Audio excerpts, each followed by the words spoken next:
أحب الأعمال إلى الله أدومها وإن قل. يقوم قياما شديدا وطويلا، فإذا أصبح، إذا جاء الصبح استلقى على الأرض ووضع ظهره على الأرض، نام ووضع رجليه على الحائط. تخيلوا، حط رجليه على الحائط. ليش؟ حتى يرجع الدم إلى رأسه مرة أخرى. حياتهم جميلة. كثير من الصالحين قبل موته بكى. قالوا له: لم تبكي؟ كثير من الصالحين قال: أبكي على أمور. قالوا: ما هي؟ قال: أبكي على مكابدة الليل في قيام الليل. أهل الدنيا كل واحد عنده عشيقة ولا وحدة عندها عشيق، يختلون في الليل مع بعضهم. لكن أهل الإيمان عندهم أعظم حب لله جل وعلا، وأعظم محبوب هو الله جل وعلا، ولهذا تجدون لياليهم يقضونها مع الله.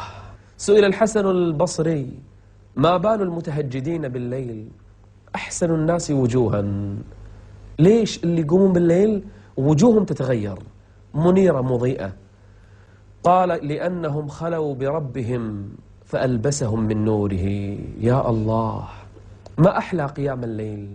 حتى قال الحسن البصري بعد أن سئل: ما بالنا لا نستطيع أن نقوم الليل؟ نحاول، يجاهد الإنسان نفسه لكن ما يقوم. قال الحسن البصري إجابة تدل على فقيه، قال: قيدتكم ذنوبكم، قيدتكم خطاياكم. أحد الصالحين جلس يبكي يوم من الأيام، فجاءه أصحابه يعزونه: ايش فيك تبكي؟ لما كل هذا البكاء؟ تعرفون لما؟ يبكي لسبب واحد: مات ابن؟ لا. ماتت زوجته؟ لا. خسر أمواله؟ لا.